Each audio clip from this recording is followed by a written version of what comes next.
Pahalgam attack को आज 5 दिन पूरे हो गए और अभी तक वो टेररिस्ट अरेस्ट ना हो पाए जिन्होंने दहशतगर्दी का इतना बड़ा वाकया किया, जिसकी वजह से आज दो मुल्क जो है वो जंग के दहाने पर जा पहुंचे। कल रात को सियालकोट सेक्टर के अंदर जो है और मुख्तलिफ सेक्टर्स बॉर्डर्स के ऊपर जो है वो फायरिंग का तबादला देखने को मिला। इंडियन जो फौज है वो भी एक्टिव है और इधर से पाकिस्तान फौज वो भी एक्टिव नज़र आ रही है।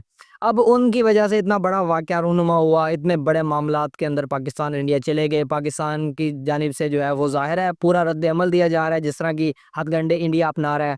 इंडियन अवाम को जो है वो प्रेशराइज़ कर रही है, वहाँ की मीडिया आपको मेन स्ट्रीम मीडिया तो आपको पता है वहाँ की वैसे ही पागल है। बहरहाल जो सोशल मीडिया है वो कदरे बेहतर है, जैसे कि ध्रुव राठी वगैरह उनके कल के व्लॉग्स आप देखें, बहुत अच्छे व्लॉग्स उन्होंने रिकॉर्ड किए। पाकिस्तान का उन्होंने सिर्फ़ एक ही जगह पे नाम लिया जहाँ पर उन्होंने तंज़ीबात को आपस में जोड़ा। अदरवाइज़ उन्होंने सिर्फ़ और सिर्फ़ अपनी गवर्नमेंट से सवाल किया और बनता भी यही है कि गवर्नमेंट आपका क्या काम है? आपने इतनी फ़ौज पाली हुई है, इतनी आपके इंटेलिजेंस की एजेंसीज़ हैं, वो कहाँ गए? आपकी वहाँ पर सिक्योरिटी कहाँ थी इतनी बड़ी?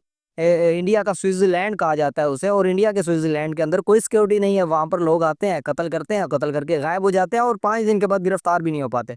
बिल्कुल ठीक सवाल किया। लेकिन वहाँ पर जो है इतनी बड़ी डेवलपमेंट के बाद जो है वो पानी बंद करने की धमकियों के बाद कल झेलम का पानी खोल दिया गया। उसके ऊपर भी एक अगर बात की जाए तो उन्होंने वाटर ट्रीटी जो है वो कैंसिल की है। वाटर ट्रीटी का मतलब कैंसिल करने का पानी बंद नहीं है। मतलब ये है कि अब वो बताएँगे नहीं कि पानी खोलेंगे कब, बंद कब करेंगे। अगर हमारी ट्रीटी चल रही होती तो बताते कि झेलम का पानी हम 1-2 दिन के अंदर खोलने वाले हैं। अब उन्होंने अचानक से कल खोल दिया और बताया नहीं।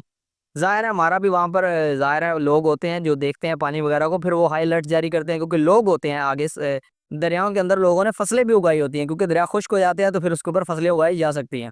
तो फिर उन्हें अलर्ट किया जाता है क्योंकि यकदम जो है पानी का रेला आता है, फिर वो लोगों को भी भागे साजो सामान को भी ले जाता है। ये इश्यूज़ होते हैं।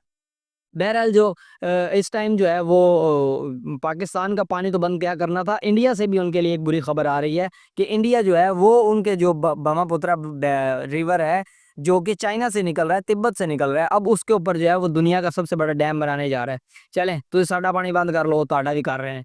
तो ये सर इश्यूज चलते जाएंगे, वो हमारा पानी बंद करेंगे, वो किसी और का करेंगे, ये इश्यूज इसी तरह चलते जाएंगे। लेकिन इसके अंदर सबसे बड़ी जो चीज़ है वो है इंसानियत। इंसानियत इस तरह की जैसे वहाँ पर पाकिस्तान के और बांग्लादेश के झंडे रोडों पर लगाए गए और वहाँ पर एक मुसलमान खातून उठती है और आके वो झंडे उठा लेती है, पाकिस्तान का झंडा रिमूव करती है वहाँ से। ये है बिल्कुल इंसानियत और इसी तरह की इंसानियत दिखानी चाहिए हमें। जहाँ पर मैं देख रहा हूँ यहाँ पर भी पाकिस्तान के झंडे जो है इंडिया के झंडे जो है वो ज़मीन पर लगाए जाए। ये कौन सी इंसानियत है? ये कौन सा जिहाद है? ये कोई जिहाद नहीं है सर। इससे आप सिर्फ और सिर्फ शर्मिंदगी उठाएंगे और कुछ भी नहीं। आपको भी जैसे वहाँ पर इंसानियत दिखाई जा रही है ना, जो मर्ज़ी है, चाहे वो मुसलमान खातून है, लेकिन वो इंडियन है, तो उसने उठाए। आपका भी काम है कि अगर इस तरह का कोई हरकत करता है यहाँ पर जो इंडिया के झंडे ज़मीन पर लगाता है, तो आप भी इस तरह की हरकतें ना करें। आपने हुब्बुल वतनी दिखानी है, जाएँ बॉर्डर पर जाकर हुब्बुल वतनी दिखाएँ। इस तरह की हरकतें करके पाकिस्तान को शर्मिंदगी का बाइस ना बनाएँ।